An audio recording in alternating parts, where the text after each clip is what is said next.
राधे राधे दोस्तों, स्वागत है आप सभी का। तो आज हम ज्येष्ठ मास के बुधवार की कहानी सुनेंगे। एक समय की बात है, एक व्यक्ति का विवाह हुए कई वर्ष बीत गए। विवाह के बाद उसकी पत्नी एक बार अपने मायके गई हुई थी। पत्नी के मायके में रहने के कई दिनों बाद उसका पति अपनी पत्नी को विदा करवाने के लिए ससुराल पहुंचा। ससुराल में कुछ दिन तक रहने के बाद वह पत्नी को मायके से विदा करने की बात अपने सास ससुर से कहने लगा। बुधवार का दिन होने के कारण उसके सास ससुर ने कहा कि इस दिन बेटी ससुराल नहीं जा सकती, इस कारण विदाई नहीं हो सकती है। लेकिन वह व्यक्ति नहीं माना और अपनी पत्नी को मायके से विदा कराकर अपने घर की तरफ चल दिया। रास्ते में जाते वक्त पत्नी को बहुत तेज प्यास लगी।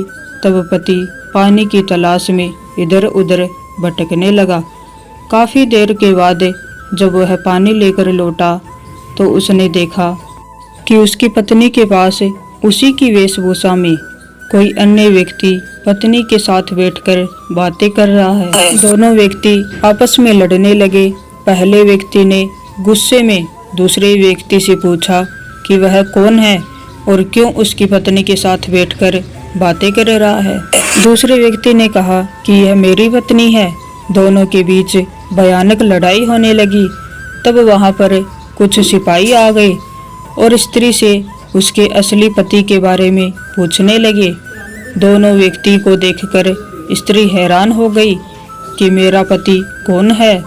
वह दुविधा में पड़ गई क्योंकि दोनों एक जैसे ही लग रहे थे।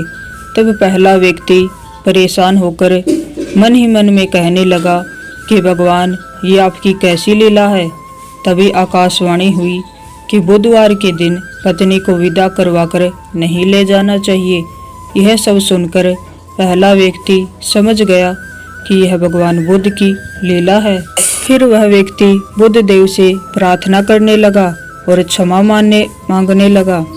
फिर फौरन ही बुद्ध देव अंतर्ध्यान हो गए और उस व्यक्ति को अपनी पत्नी मिल गई। उसके बाद हर बुधवार के दिन वो भगवान गणेश की पूजा करने लगे। तो ये थी ज्येष्ठ मास के बुधवार की कहानी।